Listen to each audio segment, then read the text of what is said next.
Olá, meus amigos, que bom ter você mais uma vez aqui para a gente conversar um pouco mais sobre a palavra de Deus e sobre aquilo que Deus tem para a sua vida.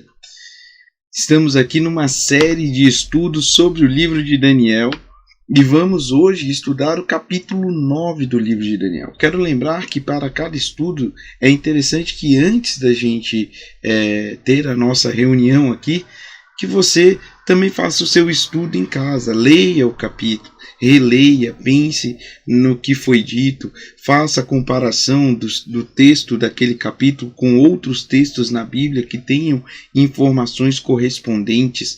E aí, construa também você o seu pensamento a respeito de cada capítulo do livro de Daniel. Bom, nós vamos aqui estudar o capítulo 9 e eu te convido a abrir a sua Bíblia no capítulo 9 de Daniel. Abra sua Bíblia no capítulo 9 de Daniel.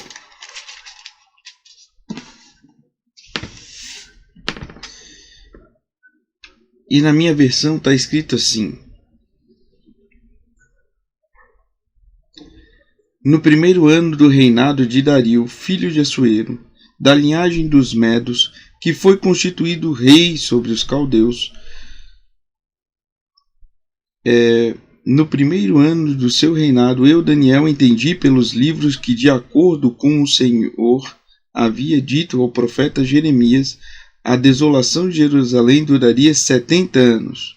Voltei o rosto ao Senhor Deus para buscar com oração e súplica, com jejum, vestido de pano de saco e sentado nas cinzas. Orei ao Senhor, meu Deus, e fiz a seguinte oração. Muito bem, aqui nos primeiros versos desse capítulo, algumas coisas a gente pode perceber. É o primeiro ano do reinado de Dario. Se nós voltarmos ao capítulo 6, vamos entender que Daniel está no mesmo período do capítulo 6. Há uma ligação temporal do capítulo 6 com o capítulo 9. Dario decidiu constituir 120 sátrapas para que administrassem todo o seu reino. Essa ligação é importante porque o governo de Dario sobre a Babilônia durou um ano. Ora, se Daniel está aqui no governo de Dario, e lá no capítulo 6, quando ele foi jogado na cova dos leões porque ele estava orando, né, também era o governo de Dario, é o mesmo período de tempo.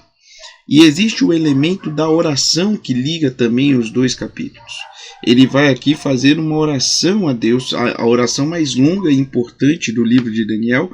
E no capítulo 6 ele também faz uma oração que não é registrada, mas que o leva à cova dos leões. O motivo que leva Daniel a fazer a oração no capítulo 9 é porque ele entende que a profecia feita por Jeremias sobre os 70 anos da desolação que Judá passaria, chegou ao fim. Na verdade, aqui é o ano 68 em que Daniel foi tirado de sua terra e levado para a região da Babilônia. Então é o ano 68. Daniel já está há 68 anos na Babilônia e ele entende que o período do cumprimento profético está muito próximo. Então ele vai fazer essa oração. Eu imagino aqui, apesar de não haver uma descrição de que tipo de oração Daniel fez no capítulo 6, eu imagino que um dos fatores que motivou Daniel, além do, lógico, o seu relacionamento com Deus, a sua proximidade com Deus, que é o mais importante em toda a vida humana, o relacionamento mais importante é o nosso relacionamento com Deus, né? Não importando o que aconteça, não importando se uma profecia está perto de acontecer ou longe de acontecer, ou se a profecia vai acontecer na minha vida, ou se a profecia vai acontecer depois que eu passar por esse planeta. O importante é ter um relacionamento com Deus, e Daniel constrói isso no livro dele inteiro. Mas um fator adicional é esse que poderia motivar Daniel a se manter firme mesmo sob a ameaça de ser jogado na cova dos leões, é que ele estava orando pelo povo de Israel, para o retorno do povo de Israel para Jerusalém. E essa oração não poderia ser interrompida. Ele estava orando pelo cumprimento das profecias que ele imaginava que foram dadas a Nabucodonosor e que no capítulo 7 foi dado a ele mesmo. O capítulo 7, cronologicamente falando, ocorre anterior ao capítulo 5 e 6. Então ele já tinha recebido a visão do capítulo 7 quando o capítulo 5 e o capítulo 6 aconteceram, né? E aqui, no capítulo 9, ele faz uma importante oração. Eu vou ler essa oração rapidamente. Recomendo que você procure no YouTube, provavelmente no canal que você está assistindo aí esse vídeo, um sermão que eu fiz em 2020, chamado A Oração do Exilado. Coloque aí na barra de pesquisa do YouTube, A Oração do Exilado. É um sermão que eu fiz analisando a oração aqui feita por Daniel. Daniel capítulo 9. Então vamos ler essa oração.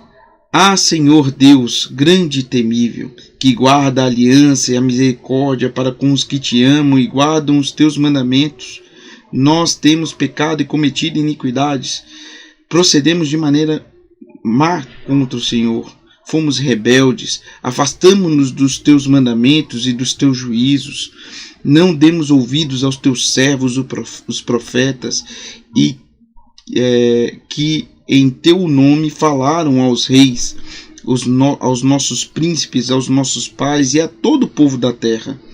A ti, ó Senhor, pertence a justiça, mas a nós cabe o corar de vergonha, como hoje se vê, a saber, aos homens de Judá, aos moradores de Jerusalém e a todo Israel, tanto os de perto quanto os de longe, em toda a terra, para onde os expulsaste, por causa das transgressões que cometeram contra ti. Ó Senhor, a nós pertence o corar de vergonha, aos nossos reis, aos nossos príncipes, aos nossos pais, porque temos pecado contra ti. Ao nosso Deus, ao nosso Senhor, nosso Deus, pertence a misericórdia e o perdão, pois nós nos rebelamos contra ele e não obedecemos à voz do Senhor, nosso Deus, para andarmos segundo as suas leis e que nos deu por meio dos seus servos os profetas. Sim, todo Israel transgrediu a tua lei e se desviou, deixando de ouvir a tua voz. Por isso as maldições que estão escritas no livro da lei de Moisés, servo de Deus, que foram confirmadas com juramento, se derramaram sobre nós, porque pecamos contra ti. Ele confirmou a tua palavra, que falou contra nós e contra os nossos juízes e que nos julgavam, e fez vir sobre nós um grande mal. Nunca antes debaixo do céu havia acontecido algo como o que aconteceu com Jerusalém. Como também está escrito na lei de Moisés, todo este mal nos sobreveio, mas, mesmo assim, não temos implorado o favor do Senhor nosso Deus, para nos convertermos nas nossas iniquidades e nos aplicarmos na tua verdade. Ó Senhor, o Senhor tinha preparado este mal que fez cair sobre nós, pois o Senhor nosso Deus é o justo em todo o que é justo em tudo que faz, e nós não obedecemos a sua voz. Ó Senhor, nosso Deus, que tiraste o teu povo da terra do Egito com mão poderosa e adquiriste fama que tem até o dia de hoje, nós temos pecado e cometido iniquidade. O Senhor, segundo todas as tuas justiças, afasta a tua ira e o teu furor da cidade de Jerusalém, do teu santo monte, porque por causa dos nossos pecados e por causa das nossas iniquidades e as iniquidades dos nossos pais, Jerusalém e o teu povo se tornaram um objeto de deboche para todos os que estão ao redor de nós. E agora, ó nosso Deus, ouve a oração e a súplica do seu servo, por amor do Senhor, faze resplandecer o teu rosto sobre o teu santuário, que está abandonado. Inclina, ó Senhor, os seus ouvidos e ouve. Abre os olhos e olha para a nossa desolação e para a cidade que se chama pelo teu nome. Lança as nossas súplicas diante de ti, não porque confiamos na nossa própria justiça, mas porque confiamos em tuas muitas misericórdias. Ó Senhor, ouve. Ó Senhor, perdoa. Ó Senhor, atende-nos e age. Não te demores, por amor de ti mesmo, ó meu Deus, porque a tua cidade e o teu povo são chamados pelo teu nome. É uma linda oração aqui feita por Daniel, reconhecendo o pecado que o povo havia cometido, reconhecendo que Deus foi justo para com eles, reconhecendo que Deus avisou sobre todas as consequências deles serem infiéis, reconhecendo a soberania de Deus, mas reconhecendo também as promessas colocadas na aliança que Deus fez com o povo, de retorno à terra, de volta do exílio, de reconstrução da cidade santa, de que se o povo orasse e se voltasse para Deus, Deus estaria de braços abertos para receber o povo. E aqui a gente tem muitas lições a aprender, talvez a primeira delas é essa. Tem algumas pessoas que acham que estão tão distantes de Deus, que não podem retornar a Ele em oração, em súplica. Mas acredite,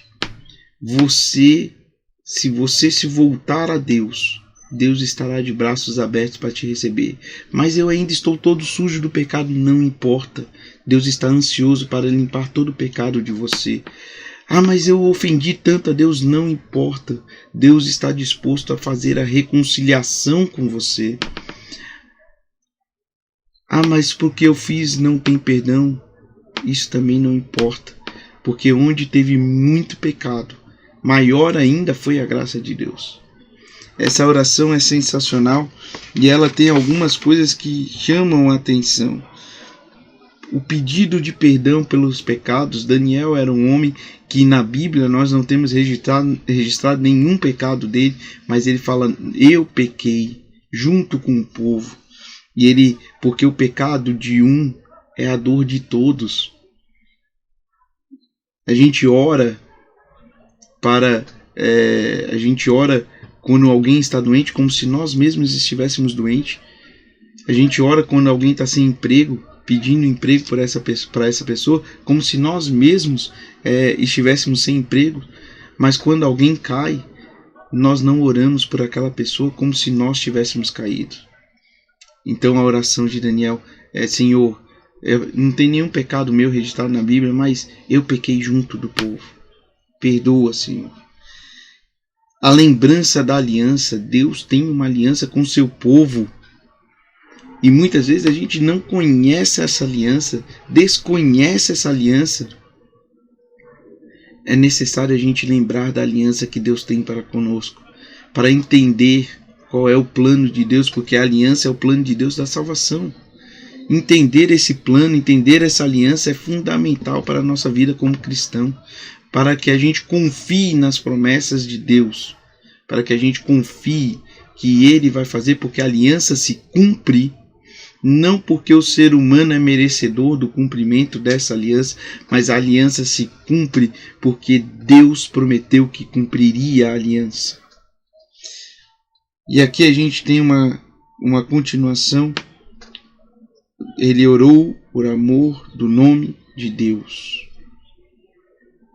Mas na aliança está escrito que Deus vai agir por amor do seu povo. O que faz o céu se mover é o amor que Deus sente por você. E esse amor não depende do que você faz, mas depende de quem Deus é. E na própria oração ele fala, Deus é misericordioso. Mas quanto a nós, diante de tamanha misericórdia, a gente fica envergonhado, porque somos muito inferiores à misericórdia de Deus. Entretanto, é essa misericórdia que faz a ponte, a ligação entre o ser humano e Deus. É quem Deus é, e não o que nós fazemos, que faz com que Deus cumpra as suas promessas na nossa vida.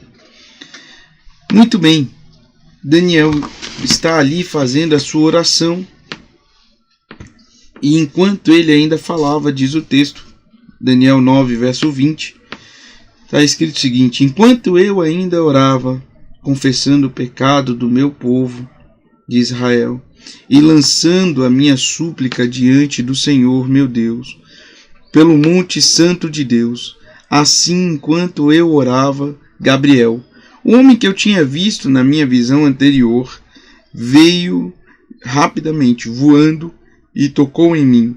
Era a hora do sacrifício da tarde, e ele queria instruir-me, e falou comigo e disse, Veja que agora ele faz uma ligação deste capítulo com o capítulo 8, capítulo anterior.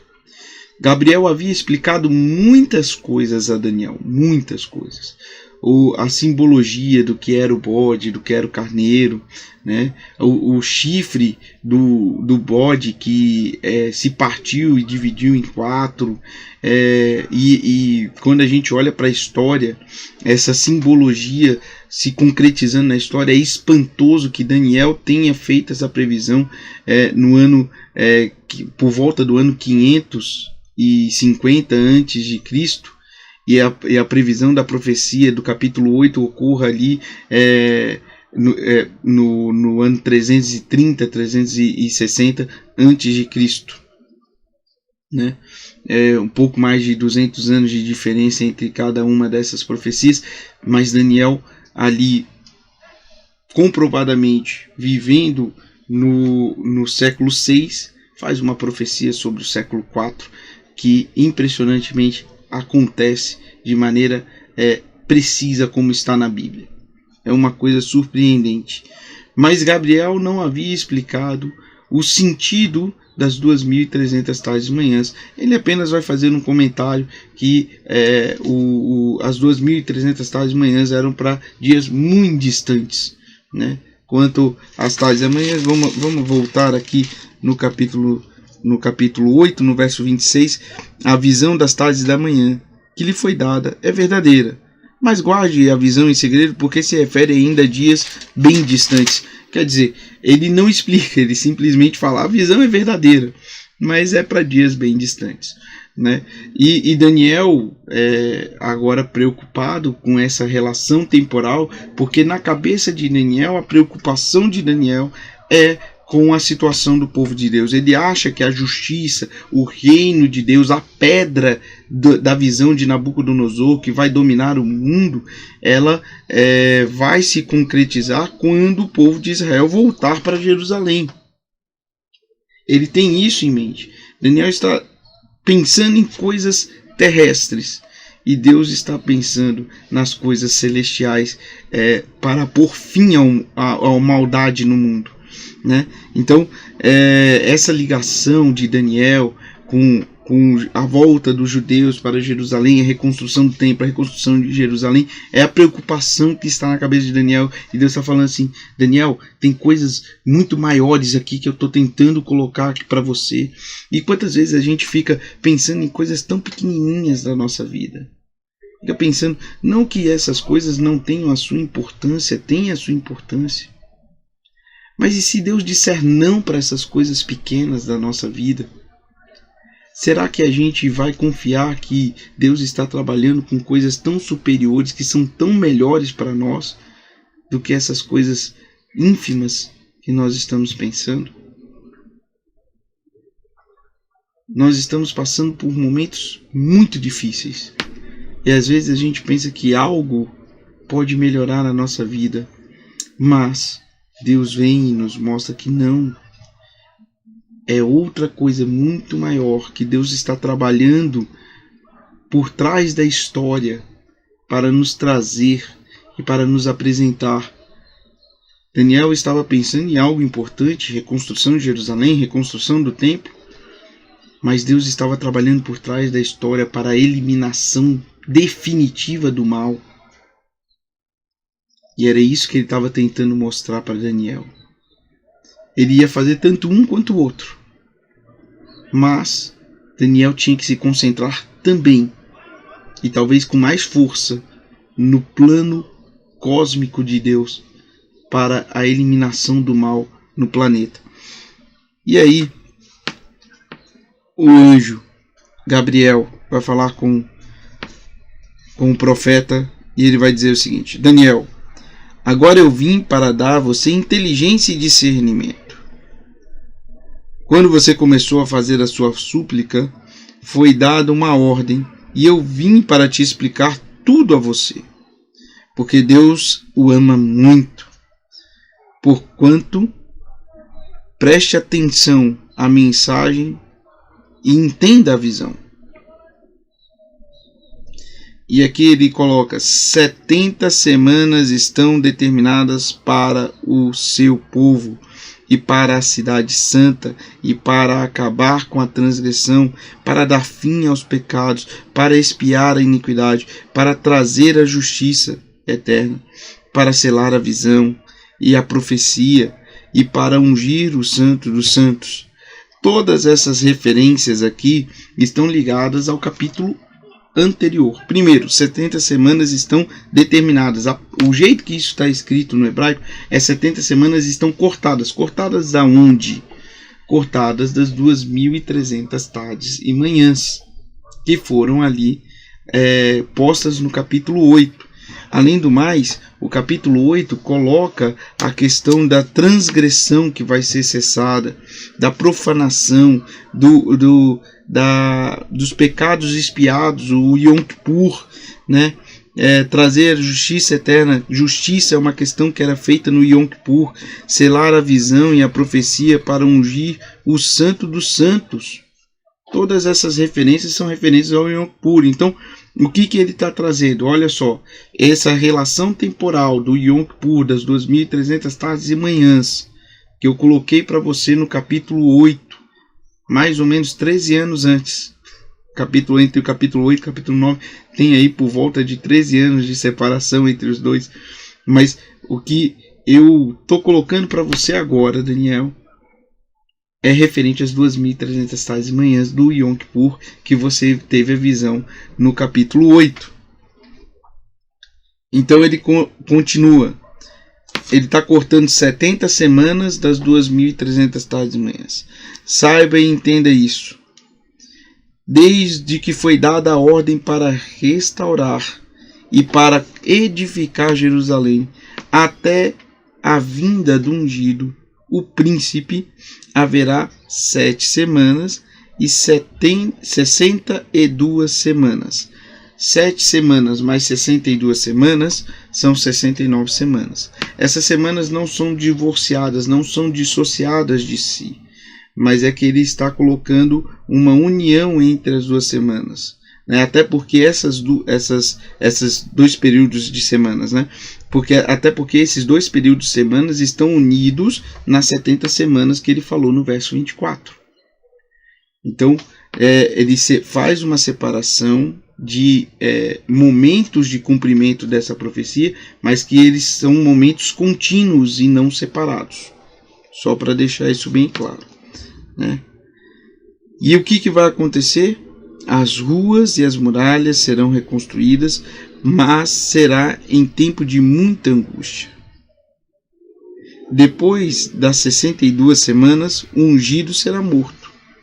Ou seja, na semana de número 70, o ungido será morto, porque 62 semanas termina na semana 69. Só para a gente entender aqui, né? 7 semanas mais 62 semanas são 69 semanas.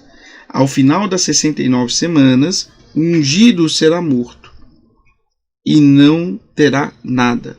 O povo de um príncipe que há de vir destruirá a cidade e o santuário. Destruição depois do príncipe morto. O seu fim virá como uma inundação. Até o fim haverá guerra, desolação, que foram determinadas. Ele fará firme aliança com muitos por uma semana. Na metade da semana fará cessar o sacrifício e a oferta de cereais. E sobre as asas das abominações virá aquele que causará desolação, até a destruição que está determinada seja derramada sobre ele. Então, na metade da semana, da última semana, não será mais necessário o sacrifício, porque o príncipe foi morto. É isso que ele está colocando aqui. Não será mais necessário o sacrifício, vai fazer cessar o sacrifício na metade da semana, porque o príncipe foi morto. Agora a gente precisa entender todas essas relações temporais para poder compreender o capítulo 9 de Daniel, né? E aí a gente tem algumas informações aqui, né?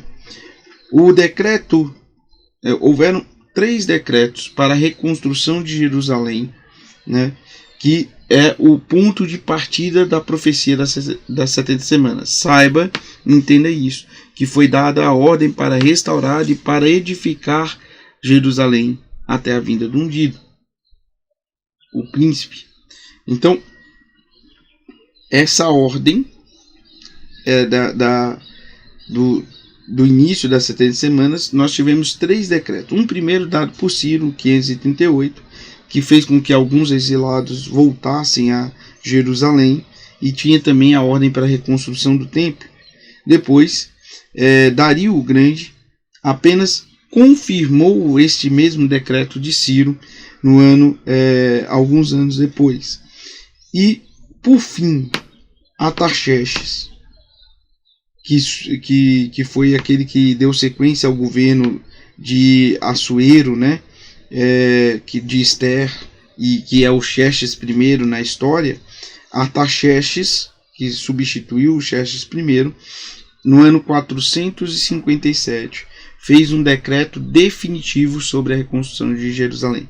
O que o decreto feito por Ciro conseguiu foi reconstruir o templo. Zorobabel reconstrói o templo, aqueles que tinham, quando criança, visto o templo, agora já idosos, olham para o novo templo reconstruído e choram porque ele não tem a mesma glória do primeiro templo, né? Mas o decreto para a reconstrução de Jerusalém efetivo só veio com Artaxerxes no ano 457 a.C. E ele tem alguns motivos para ser o decreto que a gente pode colocar aqui sendo o ponto de partida desta profecia. Ele foi o último decreto e aquele que realmente teve uma eficácia. Ele era o decreto mais completo, falando sobre a reconstrução dos muros da cidade, né, e ali alguma reforma no templo. E é o único que menciona Deus de maneira explícita, né, em Esdras 7, verso 27 e 28. Então é o decreto que dá início às 70 semanas. Né. E aí nós temos um outro ponto aqui, que é a duração dessas 70 semanas. O que significa? Eu já tinha falado para vocês, quando nós começamos a estudar a parte profética do livro de Daniel, que o livro de Daniel é um livro de profecias apocalípticas, e a característica da profecia apocalíptica é que ela é uma profecia simbólica. Portanto, é necessário que a gente interprete os símbolos. E a gente pode perceber que Daniel fica muito angustiado com esses tempos, com a menção de tempo, porque apesar de serem 2.300 tardes e manhãs ou 70 semanas, eles poderiam pensar que é algo grandioso, mas é algo que seja plenamente possível dentro de uma vida. 2.300 dias, 70 semanas é algo plenamente possível, muito mais do que possível dentro de uma vida. Talvez isso não devesse levar Daniel a tanta angústia, mas é porque Daniel entende que as 2.300 tardes e manhãs e as 70 semanas são símbolos de algo maior. E aí, olha a relação que aparece na Bíblia. A palavra Yamim, que é o plural da palavra Ion, que significa dias, muitas vezes é entendida na Bíblia como anos. E eu vou usar aqui o exemplo de Êxodo capítulo 13, verso 10, só para vocês compreenderem essa questão. Os próprios tradutores entendem que a palavra dias muitas vezes é colocada no texto com o sentido de anos. Então, Êxodo 13, verso 10. Olha o que ele vai dizer aqui. Portanto, guardem esta ordenança no tempo determinado, de ano em ano. O que a palavra que está aqui, que foi traduzida de ano em ano, é a palavra Yamim, ou seja, dias, mas é entendido como de ano em ano. Você também tem a mesma ideia em 1 Samuel capítulo 2. 1 Samuel capítulo 2, verso 19.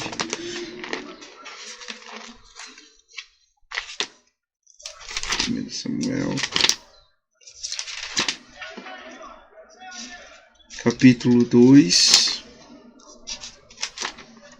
verso 19.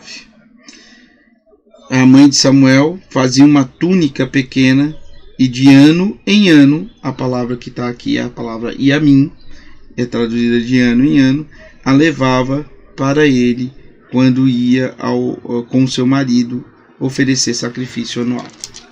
Então, e há uma própria relação da palavra Yamim com o sacrifício anual.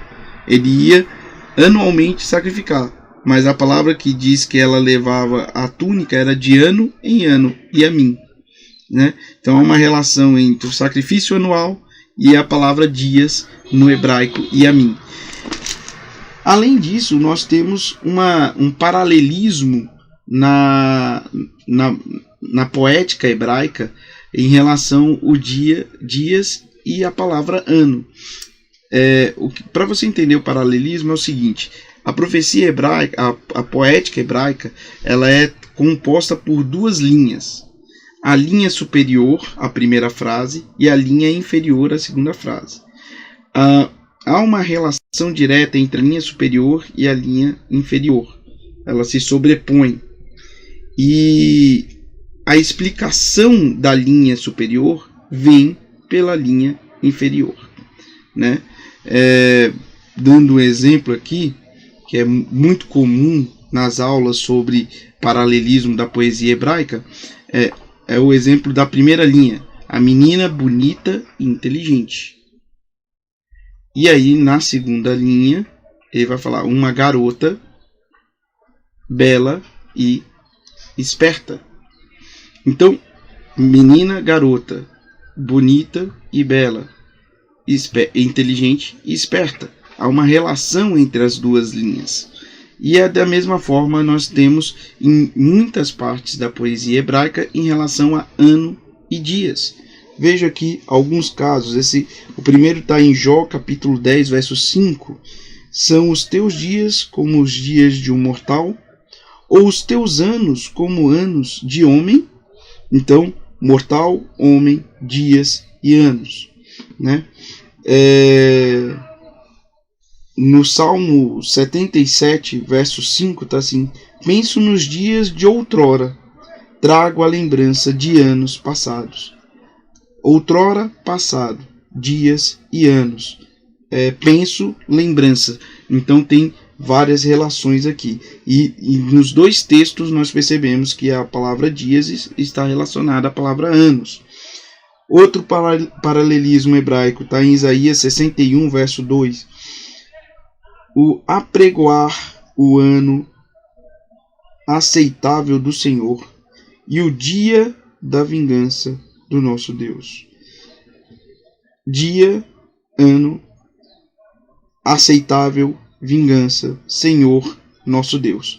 Então há toda essa ligação entre a poesia hebraica, que faz uma relação direta entre o dia, a palavra dia, e a palavra ano. Ele está categoricamente falando que em alguns momentos o dia e o ano significa a mesma coisa. E aqui nós temos dois pontos em que a história de dias se torna quando profecia em anos. A primeira está em Números capítulo 14. Então vamos lá para Números capítulo 14. Números capítulo 14.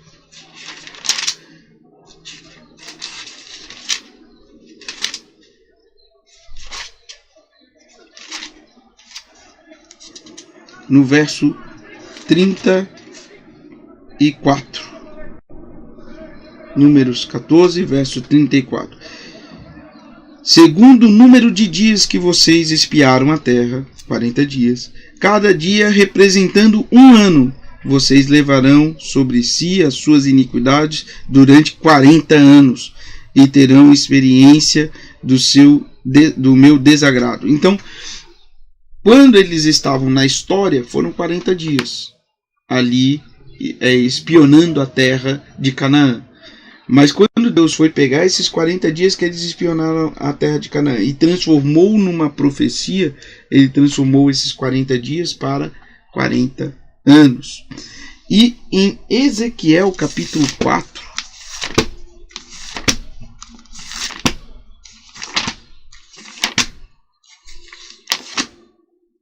Ezequiel capítulo 4,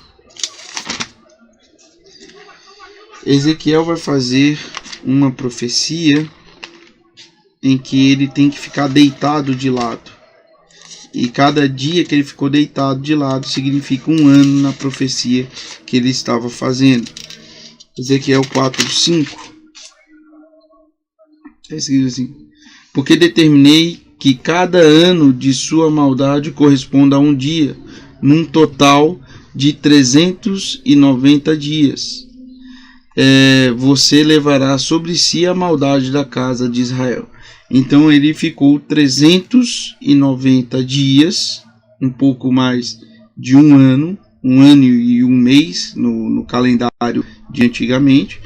Ele ficou deitado de um lado do corpo, e cada dia que ele ficou deitado do lado do corpo representava um ano na profecia.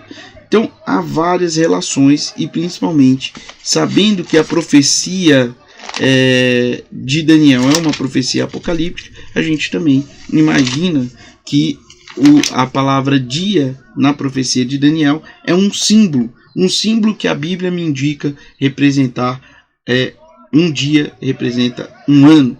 Então nós temos 2.300 tardes e manhãs, ou seja, 2.300 dias, que são 2.300 anos, começando a partir do ano 457 a.C., que é o ano em que o decreto que efetivamente reconstruiu Jerusalém foi promulgado.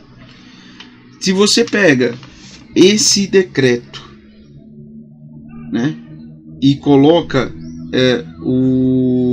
as 70 semanas ali dentro, 70 semanas, são 7 dias para cada semana, então 7 vezes 70, 490, ou seja, 490 dias, mas a gente sabe que dias em profecia apocalíptica representa anos, então são 490 anos. Então do ano 457 até mais 490 anos, nós teremos a profecia das 70 semanas completas, né? Isso vai dar por volta do ano 33, 34 depois de Cristo. Mas é na metade da última semana, no ano 31, em que o ungido será morto. E o ministério do ungido começa exatamente ao final da semana 69, no ano 27. Então, no ano 27 começa o ministério desse ungido. Esse ungido surge. No ano 31 ele é morto, na metade da última semana. E aí a gente olha para a história de Cristo, e o que a gente vai perceber?